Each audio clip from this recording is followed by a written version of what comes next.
जी अस्सलाम वालेकुम स्टूडेंट्स। आज हम लोगों का टॉपिक जो है वो हमारे पास है क्रैकिंग ऑफ पेट्रोलियम। तो क्रैकिंग ऑफ पेट्रोलियम को स्टार्ट करने से पहले कि क्रैकिंग किसे कहते हैं और इसकी एप्लीकेशन क्या है और क्यों की जाती है, पहले हम स्टडी कर लेते हैं पेट्रोलियम के बारे में। थोड़ा सा शॉर्ट क्लिप्स में आपको शेयर कर लेता हूँ। जैसे आप लोग पढ़ चुके हैं मैट्रिक में भी कि पेट्रोलियम जो क्रूड ऑयल जो हमारे फॉर्म में होता है उसको हम लोग फ्रैक्शनल डिस्टिलेशन से मुख्तलिफ फ्रैक्शंस में कन्वर्ट करते हैं। जो बॉइलिंग पॉइंट के डिफरेंस पे हम लोग सेपरेट करते हैं, सारा कुछ पढ़ा हुआ है हमने। तो वो उसमें हमारे पास मुख्तलिफ फ्रैक्शन होते हैं जिसमें diesel oil, fuel oil, jet oil और ये kerosene oil, gasoline and what ever fuel gas, ये सारी चीज़ें उसके अंदर से हम लोग फ्रैक्शंस को निकालते हैं। लेकिन जो हमारे पास इस्तेमाल होता है ज़्यादातर व्हीकल्स में फॉर फ्यूल इंजन के लिए, तो वो हमारे पास गैसोलीन इस्तेमाल होता है जो कि पेट्रोल जिसको हम लोग बोलते हैं। और उसमें कार्बन की जो चेन होती है वो 7 to 8 नंबर्स तक होती है गैसोलीन के अंदर। अब जो फ्रैक्शनल डिस्टिलेशन से जो हम लोग इतने सारे प्रोडक्ट निकालते हैं उसमें जो फ्रैक्शन गैसोलीन की होती है वो जस्ट 20% होती है। ओनली 20% गैसोलीन फ्रैक्शन जो है वो हमारे पास फ्रैक्शनल डिस्टिलेशन से आती है, जो कि बहुत कम है क्योंकि रिक्वायरमेंट बहुत ज़्यादा है। पेट्रोल बहुत ज़्यादा डिमांड में चाहिए, बहुत ज़्यादा लोगों को इस्तेमाल की ज़रूरत है इसकी। तो फिर हम क्या करते हैं कि जो हायर हाइड्रोकार्बन्स होते हैं, मतलब जिनके कार्बन चेन बहुत ज़्यादा होती है, जिसमें 14, 15, 16, 17 कार्बन होते हैं, उनको हम लोग स्मॉल चेन में कन्वर्ट करने की कोशिश करते हैं जिससे गैसोलीन हासिल किया जा सके, ताकि 7 और 8 कार्बन की जो चेन होती है उसमें हमारे पास गैसोलीन की पेट्रोल की फॉर्म आती है। उसको हासिल करने के लिए हम हायर हाइड्रोकार्बन्स को स्मॉल चेन्स में, स्मॉल नंबर ऑफ कार्बन की चेन में कन्वर्ट करते हैं। और इस प्रोसेस को हम लोग क्रैकिंग कहते हैं। तो क्रैकिंग का मकसद क्या है? क्रैकिंग का मकसद ये है कि हमारे पास जो हायर हाइड्रोकार्बन्स हैं, जिनकी कार्बन चेन बहुत ज़्यादा है, 15-16 तक की है, उसको कम कार्बन की चेन में, यानी कि जो हमारा आइडियल गैसोलीन जिसको हमने इस्तेमाल करना है 7 to 8 की रेशो में, उसमें कन्वर्ट किया जाता है। इसके अलावा इसके कुछ ज़रूरी नहीं कि सिर्फ गैसोलीन ही बने, और भी बाई प्रोडक्ट्स बन जाते हैं। जैसे कोई अल्कीन के मेंबर्स हो सकते हैं मुख्तलिफ किस्म के, तो वो अनसैचुरेटेड हाइड्रोकार्बन भी मौजूद होते हैं। लेकिन हमें जो चीज़ चाहिए होती है वो गैसोलीन होती है। अब अनसैचुरेटेड की मिकदार कम होगी, ज़्यादा होगी, गैसोलीन की मिकदार कम होगी या ज़्यादा होगी, वो डिपेंड करता है कि आप किस तरीके से क्रैकिंग करें। क्रैकिंग की भी टाइप्स हैं जिसको हमने फर्दर स्टडी करना है। अब मैं आपके सामने एक एग्जांपल रखता हूँ। 616H34। अब आपके पास ये कंपाउंड है, मैं इसको जो है वो डेल्टा का मतलब होता है हीट, मैं इसको हीट करता हूँ 700 डिग्री पे हीट करता हूँ, ठीक है जी। और जब मैंने इसको हीट किया तो मेरे पास जो ये हायर हाइड्रोकार्बन स्मॉल मतलब लो नंबर ऑफ हाइड्रोकार्बन चेन के अंदर कन्वर्ट होगा। तो कैसे होगा? हमारे को C7H16 plus ethene plus propene, तीन कार्बन प्रोपा, एक डबल बॉन्ड इन प्रोपीन बन गया, CH3CH3, और ये टोटल आपके पास कन्वर्जन है। तो अब आप देख सकते हैं कि C16H34 जो है एक हायर हाइड्रोकार्बन है जिसमें कार्बन की तादाद 16 है। जब इसको हमने टेम्परेचर पर और कैटलिस्ट की मौजूदगी में हीट किया बहुत हाई टेम्परेचर पर, तो ये कन्वर्ट हो गया हेप्टेन में। C7H16 हेप्टेन में कन्वर्ट हो गया। बड़ी चेन जो थी हायर हाइड्रोकार्बन वो लोअर हाइड्रोकार्बन में कन्वर्ट हो गई। और उसके साथ में कुछ बाय प्रोडक्ट भी नजर आ रहे हैं आपको, जो कि हमारे पास अनसैचुरेटेड हाइड्रोकार्बन है। अब अनसैचुरेटेड हाइड्रोकार्बन भी बनते हैं और आपका जो हेप्टेन और ऑक्टेन है उसमें भी कन्वर्जन होती है। लेकिन बात यह है कि इसकी मिकदार ज़्यादा चाहिए या इसकी मिकदार चाहिए, हमें गैसोलीन की मिकदार ज़्यादा चाहिए होती है। तो हम लोग उसके लिए सिलेक्टिव क्रैकिंग करते हैं। 3 किस्म की क्रैकिंग हमारे पास आती है। क्रैकिंग की 3 टाइप्स कौन कौन सी हैं जी? सबसे पहली हमारे पास आती है थर्मल क्रैकिंग,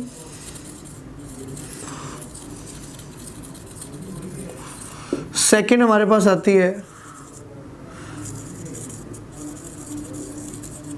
कैटालिटिक क्रैकिंग,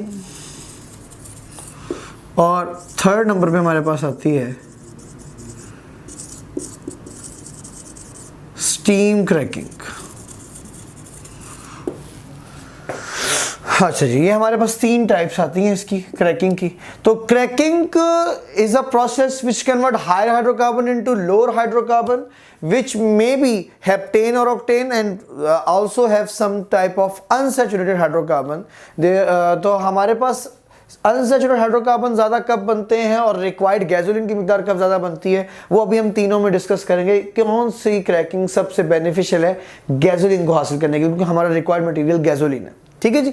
तो अब इसकी डेफिनेशन सारी मैंने आपको बता भी दी, तो मैंने लिख दी breaking of higher hydrocarbon having high boiling points into lower hydrocarbon with lower boiling point. जाहिर है जितनी कार्बन की चेन बढ़ती है उतनी कार्बन की स्ट्रेंथ बढ़ती है, जितनी स्ट्रेंथ बढ़ती है उतनी फिजिकल प्रॉपर्टी स्ट्रांग होती है, जितनी फिजिकल प्रॉपर्टी स्ट्रांग होती है तो उतने बॉइलिंग पॉइंट और मेल्टिंग पॉइंट हाई होते हैं। एक्चुअली फिजिकल प्रॉपर्टी ही है ये बॉइलिंग और मेल्टिंग पॉइंट। तो नहीं जी, थर्मल क्रैकिंग की बात करते हैं। तो थर्मल क्रैकिंग जो होती है वो स्ट्रॉन्ग जो है हाई टेम्परेचर और हाई प्रेशर पर की जाती है एट 700 डिग्री सेंटीग्रेड, जैसे कि ये मैंने आपको एग्जांपल दिए यहाँ पे। अब लेकिन थर्मल क्रैकिंग में ये होता है कि थर्मल क्रैकिंग से हमारे पास जो प्रोडक्ट बनता है उसमें अनसैचुरेटेड कंपाउंड ज्यादा बनते हैं।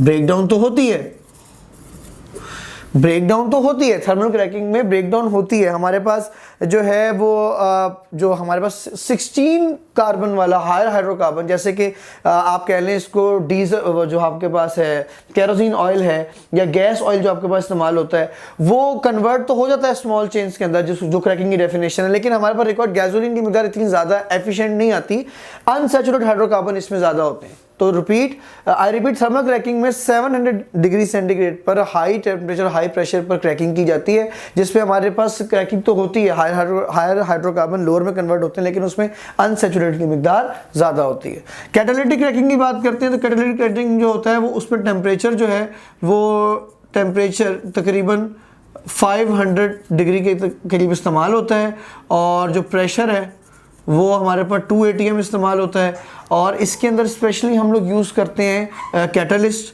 क्योंकि आप नाम से वाकिफ़ हैं कैटालिटिक है, तो वो हमारे पास एल्यूमिना है और सिलिका है। एल्यूमिना होता है Al2O3 और सिलिका होता है SiO2। अच्छा जी, कैटालिटिक क्रैकिंग में हमारे पास ये टेम्परेचर 500 है, प्रेशर 2 ATM है, और कैटालिस्ट एल्यूमिना और सिलिका इस्तेमाल होते हैं, और ये सबसे बेटर है, सबसे बेटर वे ऑफ क्रैकिंग है, क्योंकि इसके अंदर जो हमारे पास होता है गैसोलीन की मिकदार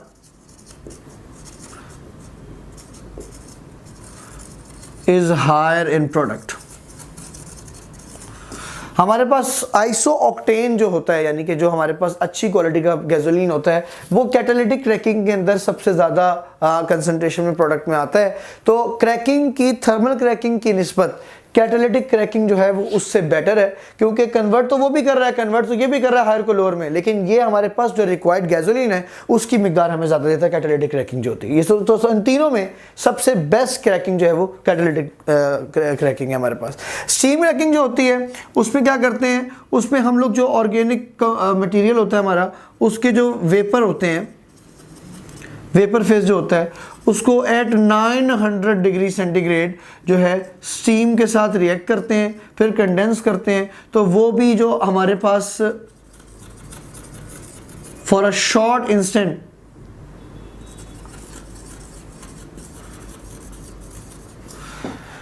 वेपर फेज के अंदर हम लोग ऑर्गेनिक, हमारे पास सैंपल होता है हाई हाइड्रोकार्बन, उसको वेपर फेज में कन्वर्ट करके स्टीम के साथ 900 डिग्री सेंटीग्रेड पे एट अ स्पॉट रिएक्ट करवाते हैं इंस्टेंट के लिए। तो वो तो शॉर्ट इंटरवल के लिए जो रिएक्शन होता है उसमें हाई हाइड्रोकार्बन फॉरन जो है लोअर हाइड्रोकार्बन में कन्वर्ट हो जाते हैं, और जब लोअर हाइड्रोकार्बन में कन्वर्ट होते हैं तो वहाँ पर क्या होता है कि जो अनसैचुरेटेड हाइड्रोकार्बन है उसकी मिकदार ज़्यादा होती है, गैसोलीन की मिकदार बहुत कम होती है। तो इसका मतलब ये हुआ कि क्रैकिंग तो तीनों से हो रही है, तीनों हाई हाइड्रोकार्बन को लोअर हाइड्रोकार्बन में कन्वर्ट कर रहे हैं, मगर सबसे बेस्ट जो क्रैकिंग थी वो हमारे पास कैटालिटिक क्रैकिंग थी, क्योंकि कैटालिटिक क्रैकिंग के अंदर हम लोगों ने जो हमारा रिक्वायर्ड प्रोडक्ट है गैसोलीन वो ज़्यादा मिकदार में हासिल किया। तो ये हमारे पास कुछ क्रैकिंग का टॉपिक था, क्रैकिंग की डेफिनेशन, क्रैकिंग की एप्लीकेशन, क्रैकिंग क्यों की जाती है, वो सारा हमने डिस्कस किया है। Hopefully that it would be some lucrative for you. तो बच्चों की डिमांड बहुत आ रही थी जी कि आपके वीडियो के एंड में जो आपने एक सेक्शन शुरू किया था जिसको हमने टिकी पैक का नाम दिया था, तो उसके बारे में कोई डिस्कशन नहीं की जा रही, तो उसके बारे में डिस्कशन हम ज़रूर करते हैं।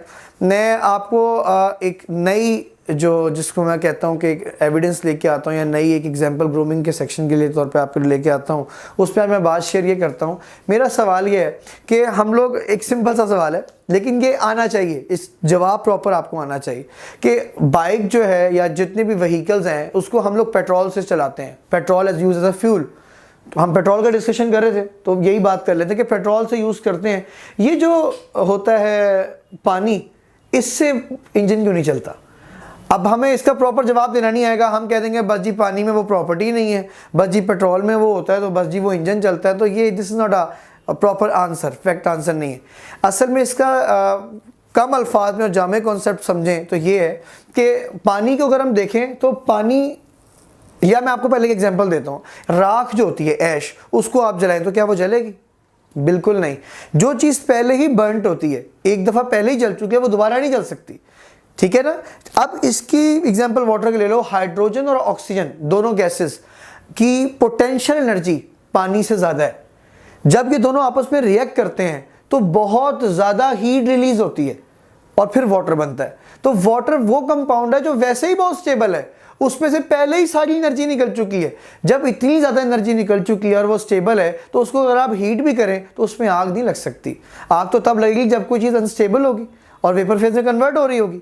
तो वाटर जो है वो पहले ही लोअर एनर्जी स्टेबल कंपाउंड है, उसको अगर माचिस से आग भी लगाएं तो आग बल्कि वो बुझाएगी, उसको हीट को एब्जॉर्ब करने की सलाहियत ज़्यादा है, वो एनर्जी को एब्जॉर्ब करेगी, एनर्जी को रिलीज नहीं करेगी, इसलिए पानी को आग नहीं लग सकती।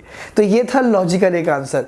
होपफुली कि आपको ये कॉन्सेप्ट भी क्लियर हो गया हो कि जी पानी से इंजन क्यों नहीं चलते, पेट्रोल से क्यों चलते हैं, बाकी पेट्रोल से कैसे चलते हैं और डीजल से कैसे चलते हैं, ये देखने के लिए आपको, ये समझने के लिए आपको मेरी नेक्स्ट वीडियो देखनी होगी जिसमें हम लोग रिफॉर्मिंग का जिक्र करेंगे और उसके टिकी पैक के सेक्शन में मैं आपको बताऊंगा कि ये इंजन जो 4 स्ट्रोक होता है वो असल में क्या होता है। Thank you.